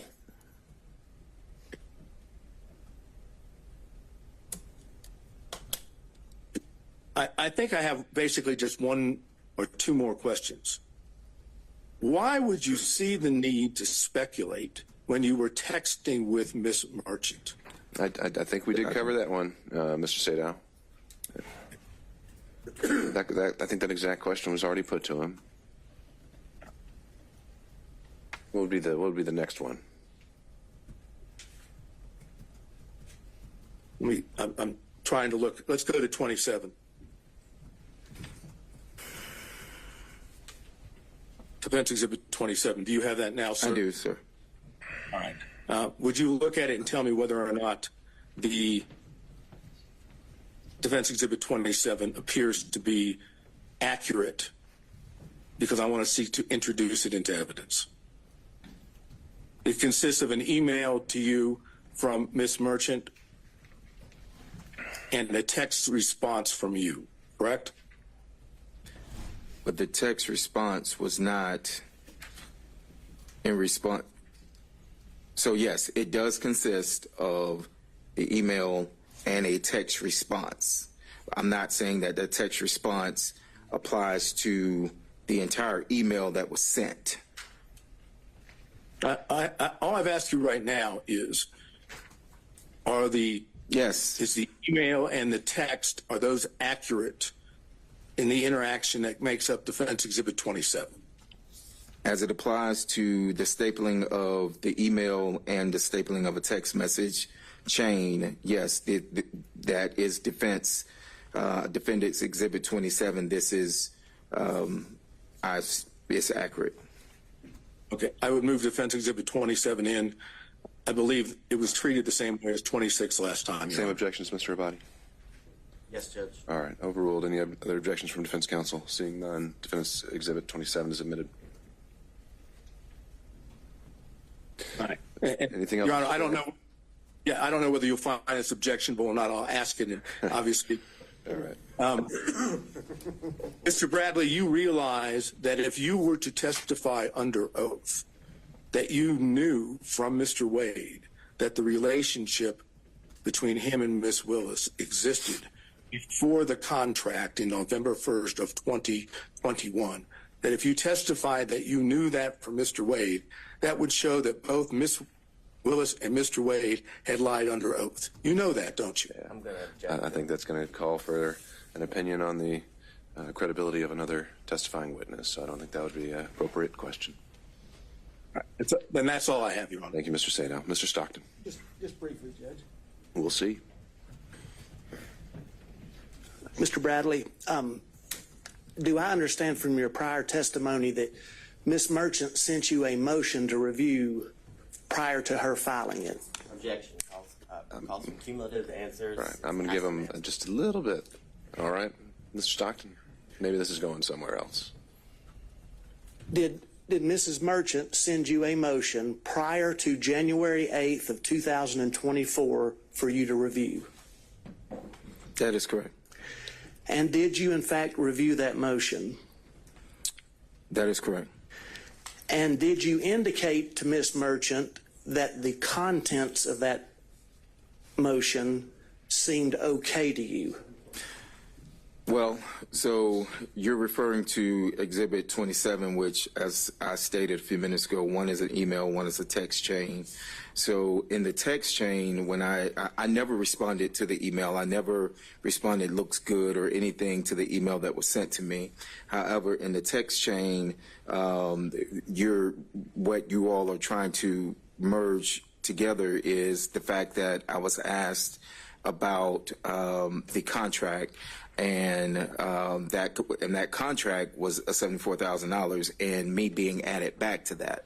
So when I said, and I think before that in that text, it referred to me being added back, and at that time I said yes, looks good.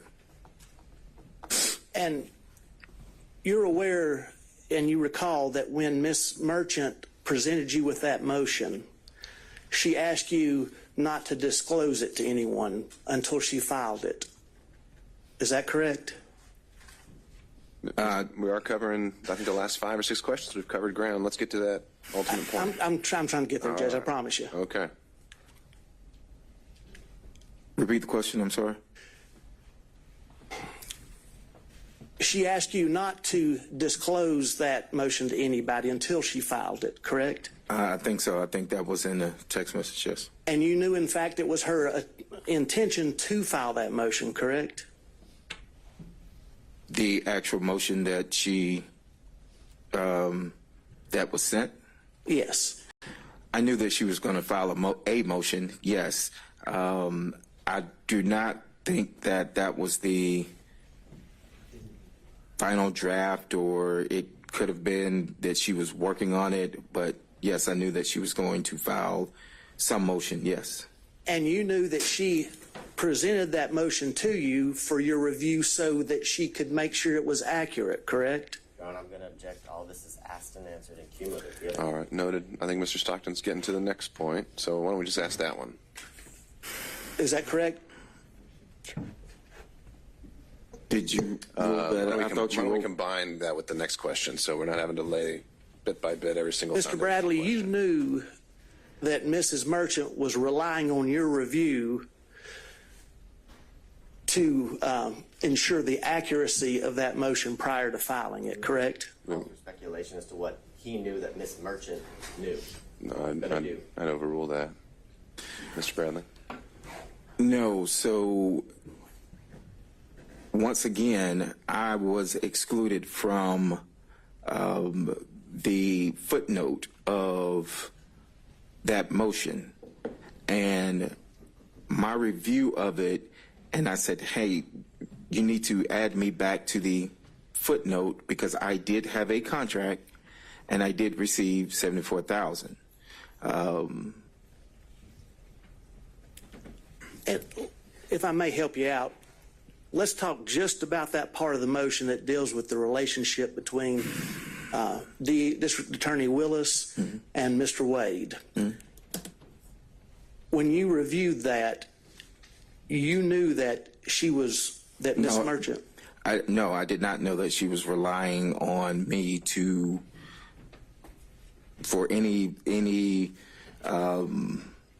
relying on me for any accuracy other than what was put in there about the $74,000. Mr. Bradley, if there was something patently false in that motion, you would have told Ms. Merchant, wouldn't you? I can't say that I would or wouldn't have. I don't know what I would have told Ms. Merchant. If there was something patently speculative, you would have told Ms. Merchant, wouldn't you?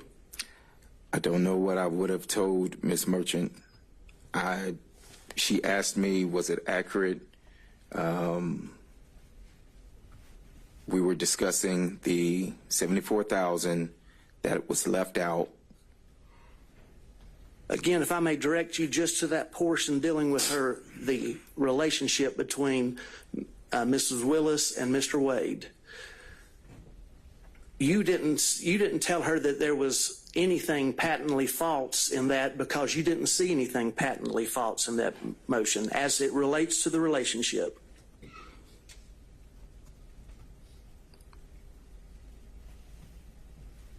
Repeat your question, I'm so sorry. You did not inform Mrs. Merchant that there was anything patently false in that motion that you were presented with as it concerns the relationship because you did not see anything that was patently false, correct? Objection asked and answered cumulative. All right, next question, Mr. Stockton. Sustained. And you didn't see anything that was speculative in there either, did you? Asked and answered cumulative. I know, sustained, Mr. Stockton. I just want to ask you one more question. I'm coming at from the other way that Mr. Sadow did. Did anybody from the district attorney's office or any witnesses in this case contact you about Ms. Merchant's motion from January the 8th of 2004 until today? Did anyone contact me about her motion? Yes, from the district attorney's office or any witnesses or anybody else involved with the case besides the defense. Other than the call that the only personal call that I had was with Gabe Banks. I never spoke to anyone else, and to my knowledge, he's not a part of this, so. That's all I got, Judge. Thank you, Mr. Stockton. Mr. Durham, if you're still with us. No question, John. Thank you, sir. Mr. McDougall.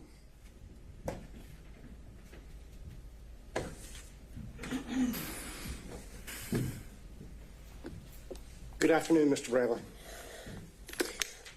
You have certain information about the relationship between Mr. Wade and Ms. Willis that is not privileged, correct? Well, that was my determination, so I think he disagrees with it. So what we're going to say his opinion's a little irrelevant on that point. Do you understand that the court has ruled that certain information that you have about the relationship between Ms. Willis and Mr. Wade is not privileged? The court's ruling, as I understood it, and as my lawyers and I understood it, of the privilege not existing was based off of a conversation that was had in my office, in the back of my office, which was confidential, with Mr. Wade and I. That's what was asked of me on yesterday, and that's what the ruling, to my knowledge, unless I'm being corrected here now and saying that it's more, it was that particular piece that the judge said did not have privilege. And have you testified already today to the sum total of your knowledge of the relationship that is outside the scope of the privilege according to the court's ruling? Can you ask that again? I'm sorry, I didn't understand it. Referring to what you understand to be the information that is not privileged, have you testified to the sum total of that information? I think I have, yes. I think I've testified to that, yes. All right, sir. That's my questions. Thank you, Mr. McDougall. Mr. Rice.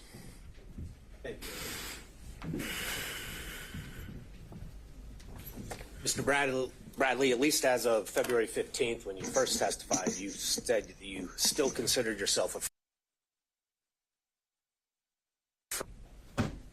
I think I said that, yes. I think I did, yes. and you've been friends with Mr. Wade for over 10 years, correct? That would have been fairly accurate, yes. And you recall communicating with Ms. Merchant about this case and about Mr. Wade and Ms. Willis's relationship, correct? I'm going to object as to past and answered and cumulative by all three of the previous. Sure.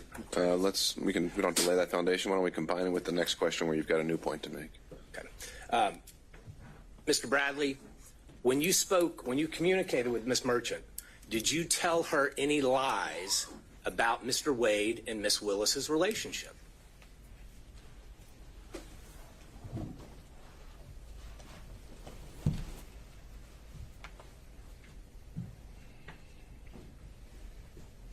Did I lie to Ms.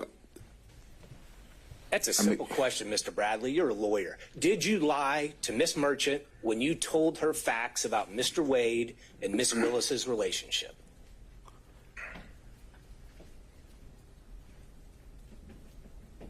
Not that I recall. I don't recall.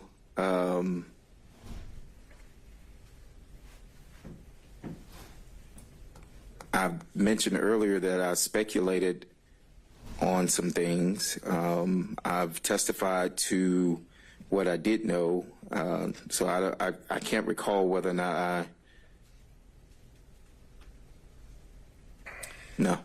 Mr. Bradley, speculation is kind of a weaselly lawyer word. Let's speak truth here. Then You're under oath. The argumentative at this point, Your Honor. It's not asking relevant questions. Mr. Bradley. Let's find a question, Mr. Rice. Mr. Bradley, when you were communicating different details of the relationship between Miss Willis and Mr. Wade to Mrs. Merchant, did you lie to her about any of those details? Objection, asked and answered twice. I don't think he's answered it yet. I don't recall ever whether any of it was a lie or not Well, this time. So at the time you were communicating with Miss Merchant, you were still friends with Mr. Wade, correct?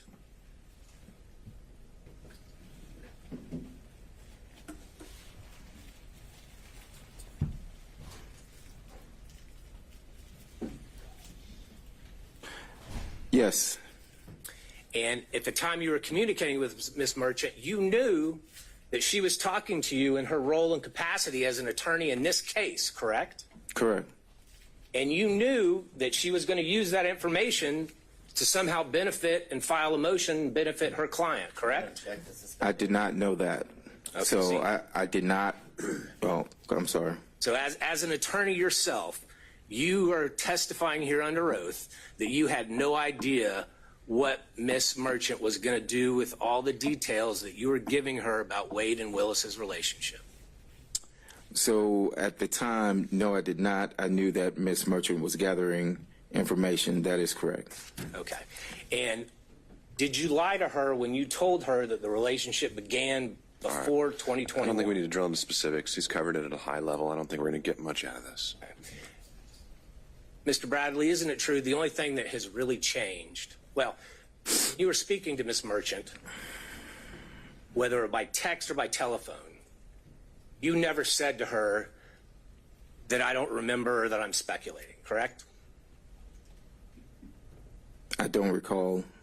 Well, you've looked through a whole lot of text messages. Do you remember ever seeing any communication from you that said, I don't remember?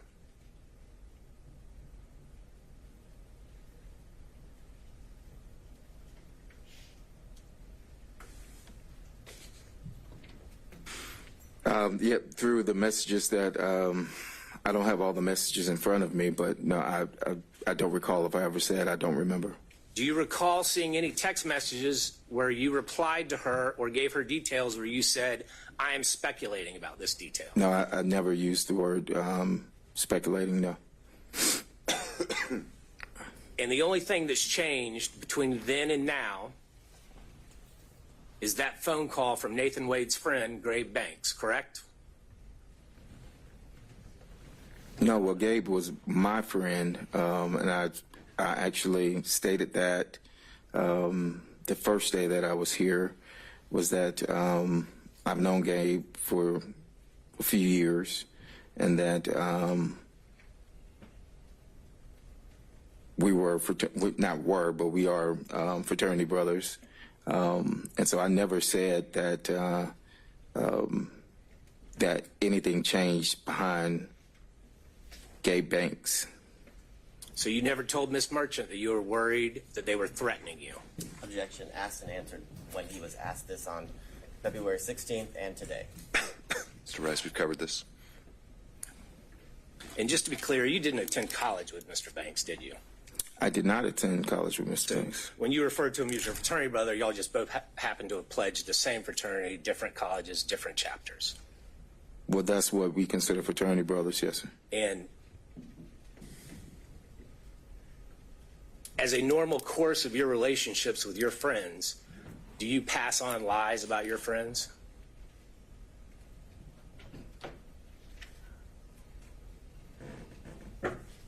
Have I passed on a lie about a friend? Is that what you're asking? Is that something you normally do, Mr. Bradley? Do you tell lies about your friends? Have I told lies about friends? I could have. I don't know. Do you tell lies about your friends about a case of national importance? Objection as to All right, overruled.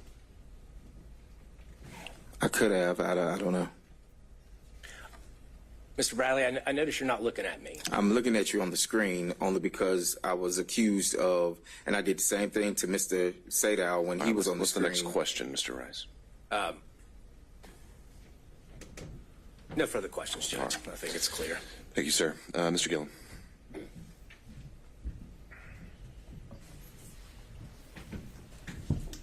Good afternoon, Mr. Bradley.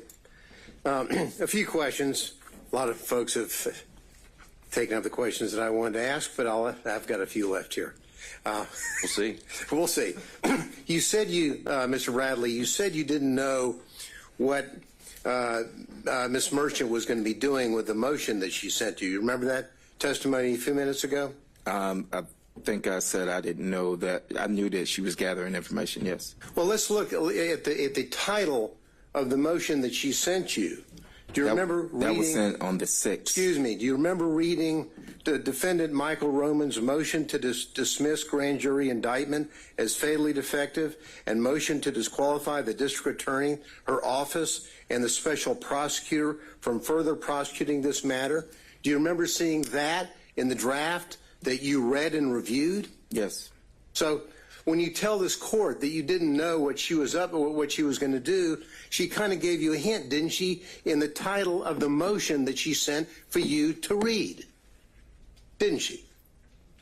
Yes or no? I read the title of what the motion was. And there wasn't anything in the title that threw you off. Pretty straightforward speaking title, isn't it? Correct. So you knew that what she wanted was information from you so that she could then file a motion to dismiss the grand jury indictment, to motion to disqualify the district attorney and her office and the special prosecutor from further prosecuting the matter, right? I'm going to object to speculation. You knew that, didn't you? Overruled. Yes or no? When she sent that motion, yes. Okay. And you knew that the special prosecutor that to whom she was referring in that motion was Mr. Wade, correct? You knew that. Yes. Because you read the motion, you said you reviewed it, correct? Yes. And we're not going to go over all of the, number one, because we don't have time, and number two, the court wouldn't let me. But there are a few things that I do want to ask you about in that response, in that aspect. Now, in that motion that you said you reviewed, on page 6 of that motion, well, on page 5, it starts off with, how do we know this? And there's a question mark. All right. Yeah, Mr. Gillen, I can appreciate what you're doing. I think that's something you can do at argument. He's said as a whole that he got the motion, and he's had his response as to his opinion of how he handled it. I don't see that, again, this really being necessary to go through it line by line of what. Well, a little indulgence, Your Honor. I'm not going to go. This isn't going to be a 40-minute death march through the motion. I would like to ask about a few bullet points that capture under this, and then I'll move on. But I would ask the court's indulgence in that respect. Again, I think we've covered it, and I think that you'll be able to argue that this was in that motion and that he had a chance to review it, and he never objected to anything in there or raised it. So that's a problem, and always ending up last asking it very much is. And next time asked, I'll reshuffle the order. Well, we did earlier with Mr. Wade, and then I hear you. I was kind enough, and then the court said we had to go. Don't need to draw straws next time. There we go. I'll go with that. All right. Anything else? Thank you, Your Honor. That's all I have. Okay. We had Mr. Kucherov potentially still on Zoom. Yes, Your Honor, and I have just a few questions. All right. Could we add a spotlight to Mr. Kucherov? I'll let you know when we're able to proceed.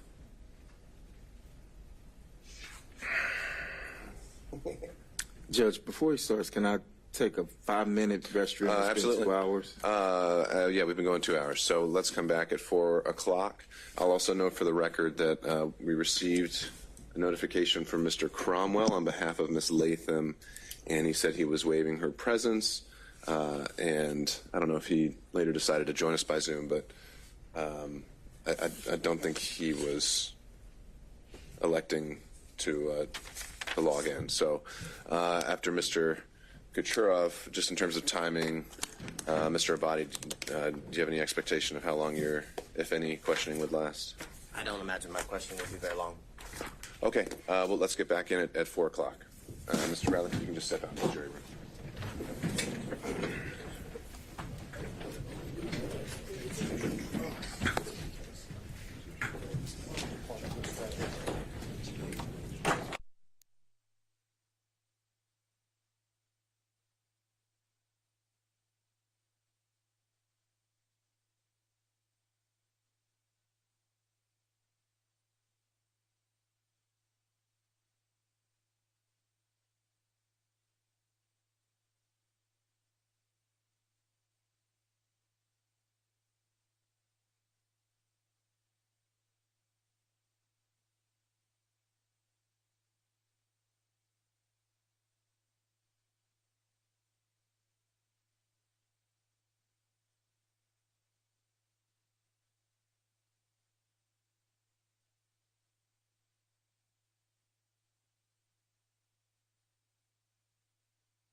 and you weren't really talking to him? You hadn't talked to him for 2 years? The contract was in 2021. I didn't leave until 2022. So you didn't talk with him that whole time? I left in 2022. I haven't really spoke to him since 2022 is what I stated. When I left June of 2022, around June, August dates of 2022. Other than one last question, other than your attorney, who did you speak with today about giving testimony in this case today? I spoke to my attorneys, Charles Graham and B.C. Chopra. And I have nothing further, Your Honor. All right. And again, I'll just double check to make sure. Did Mr. Cromwell ever join us by Zoom? Do we? Your Honor, I think he's still having technical issues. Okay. He did email me saying he has no questions. It appears that all relevant questions were asked. All right, thank you. So just for the record, Mr. Cromwell has been apparently watching the proceeding. He had waived his client's presence and didn't have any other questions as well. So turning it over to Mr. Abadi. And I have no questions. All right. Mr. Bradley, you can step down. Thank you, sir. Judge, you want these exhibits? I'll take those. They're not.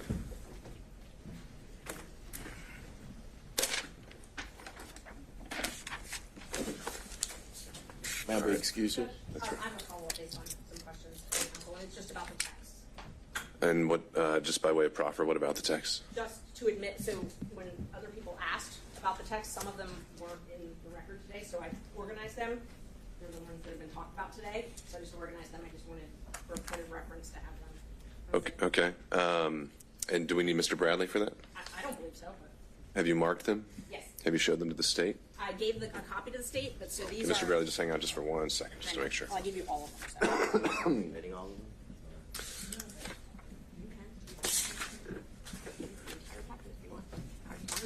And I'll send it to you. And while he's looking at that, Mr. Bradley handed me Defense Exhibit 23, 24, 25. Judge, I didn't realize that they were in my folder. Oh, is that from the hearing? Yeah, From on Friday? All right, well, thanks for returning those. Let me make sure.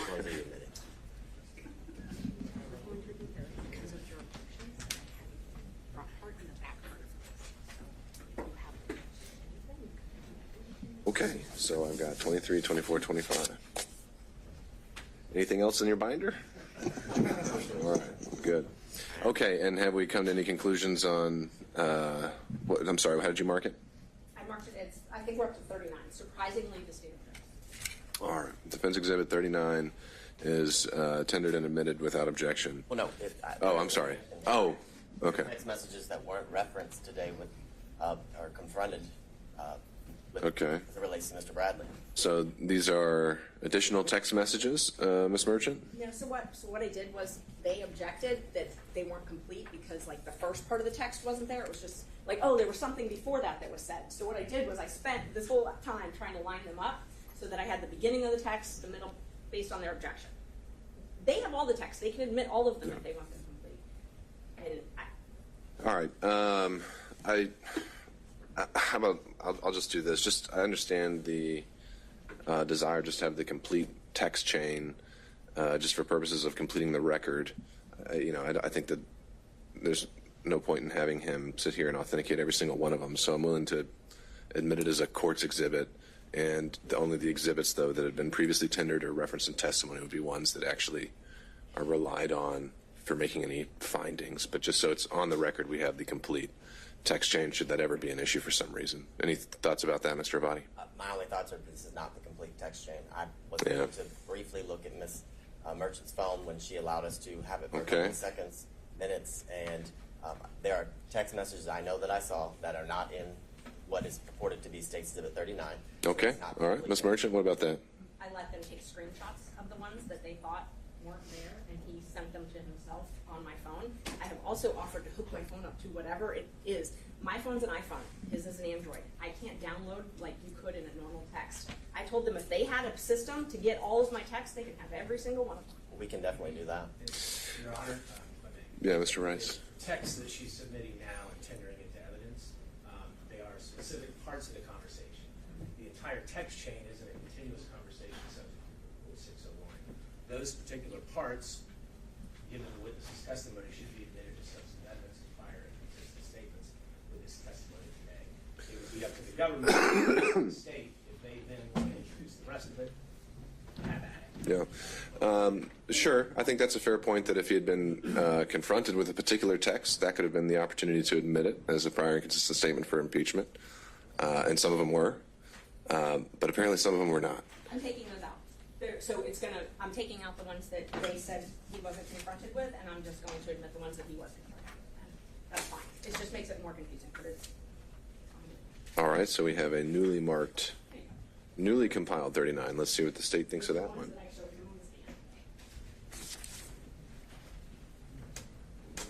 All right, regardless, if that's now what is being discussed, again, I don't see a need for Mr. Bradley to be here any longer, so I'm going to excuse him at this point. Thank you, Mr. Bradley. Judge, may we be? Of course. Take care. Yes, that's right.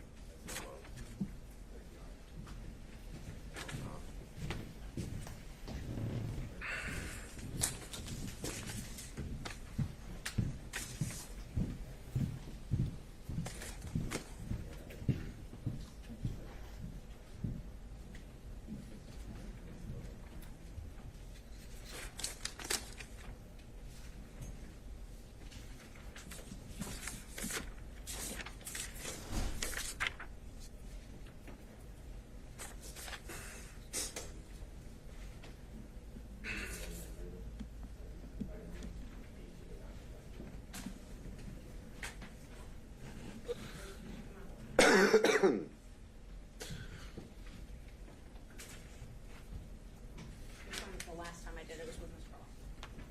But you didn't confront him with them. With Ms. Cross. I had to mess it with.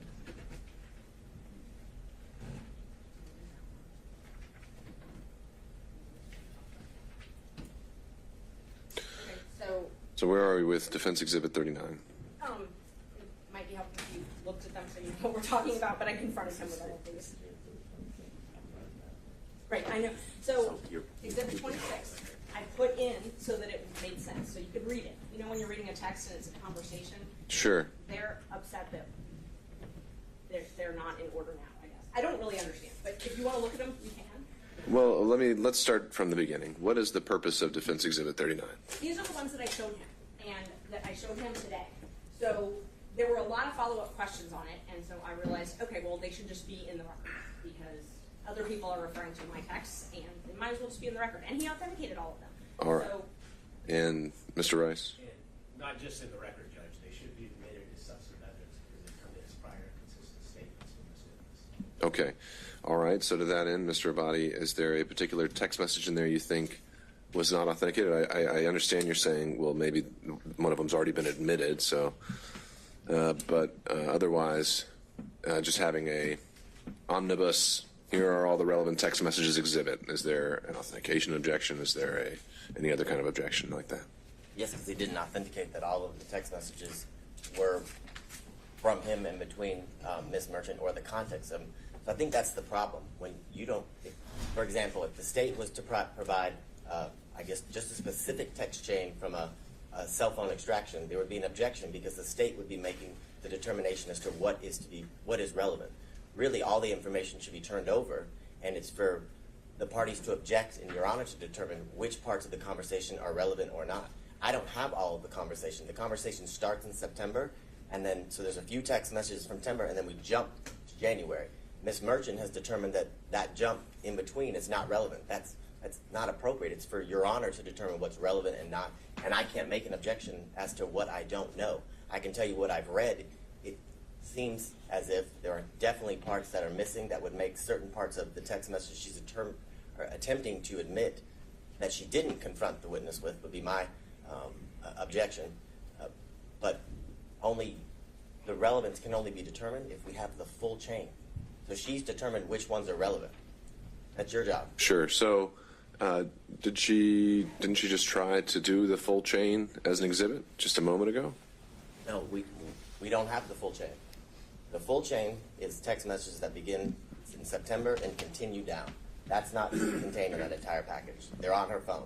Okay. If she'd like us to do it in extraction, that's just that chain. All we're right, happy to do Ms. that with Merchant, the technology. and then I'll Mr. Gillen. Yeah, not a problem. And I offered that when we were here before, and I was told they didn't have that technology. But let me just go through them one by one. It might be easier. I was trying to just do it quickly all You together. can just hand them to me. So the first. Just hand them to me. I can read them. And And I marked them all separately. while I'm reading them, Mr. Gillen, what did you have to add? Brief point, Your Honor. Apparently, Ms. Merchant has allowed the state to take screenshots of what they now contend would be the larger perspective on, and I disagree with them about the rule of completeness, but it's their job when something is admitted that if they have an objection because the context is not appropriate, they then move. The state should move the rule of completeness to the admissibility of the other emails chain that they had. So the real issue here is their failure to comply with the rule of completeness once they had the material from the last hearing that they took screenshots of. Well, isn't that what he's doing now? Because now they're being tendered? Well, I don't think that he is. I mean, it seemed to me that what was happening here is this Merchant has tried several different ways to get it in. She wanted everything in, and they objected to that. Then she wanted the segments in that had been, the witness had been asked about, and that's what she's trying to do. My point is that if they're at the time of frankly of moving under the rule of completeness is at the time of the tendering. If they want to tender something to show that it should be included to be complete, that's on them, Sure. not on Ms. Merchant. All right, Mr. Abadi, last point here. So I had a very limited time with Miss Merchant's cell phone. I only had time to literally find one part of the text message to then send to myself before Miss Merchant demanded her phone back. So I did not have the opportunity to screenshot every missing part of the conversation to then do as Mr. Gillum is saying that should be done, but it can't be done if I don't have the information. So you don't have the complete packet, and there are many of the text message screenshots that you have printed out that were not used to confront Mr. Bradley or refresh his recollection. So they're inadmissible evidence. If anyone missed the opportunity, it was the defense counsel Sure. to confront him. All right, I don't think we need to go back and forth any further. Ms. Merchant, you've offered, you said, to print out a complete chain of every text exchange with Mr. Bradley since you began corresponding with him. I'll give you the chance to do that, and you can follow up by email with that exhibit. It would be the complete chain without any deletions or removals, and we'll have that marked as Defense Exhibit 39. Thank you. Judge, I have got to respond, though, that in court There you go. Friday at 1:57, when Mr. Abadi texted himself the screenshots, I literally wrote him, do you want any other screenshots? I have nothing to hide. You can download my phone if you want. So, All right, we're done. Okay, so I'll wait back to hear from y'all on Exhibit 39. And is there anything else to take up before we discuss Friday? Just kind of throwing it open to the floor. Seeing none.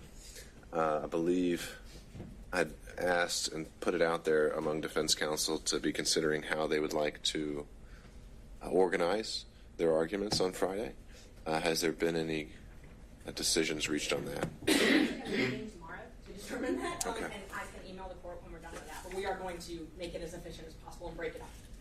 Break it up in terms of like subject matter or something like that? If there's time limits, Yeah. on the defense at large. Yeah, that's the idea. Okay. Tell us what that'll be, and then. Well, I'll start with, what is it that you're asking for? We'll start there. It's kind of curious. That's interesting. Well, I don't think we can answer that right now. Number one, the court said, look, if you divide it up, then we can go with that. Or if you can't divide it up, then I'll give each defense counsel a specific period of time. Tomorrow, we'll find out when we meet whether or not we can divide it up in a way that serves the interest of our respective clients. Hopefully we can communicate with the court. Okay, I'll just wait to hear from you. To the point of, I think the state recently filed their own motion to, I think it formally said to reopen the evidence as to another witness. I only got to read it very briefly. or I don't know if that was just saying in the alternative we'd like to reopen the evidence.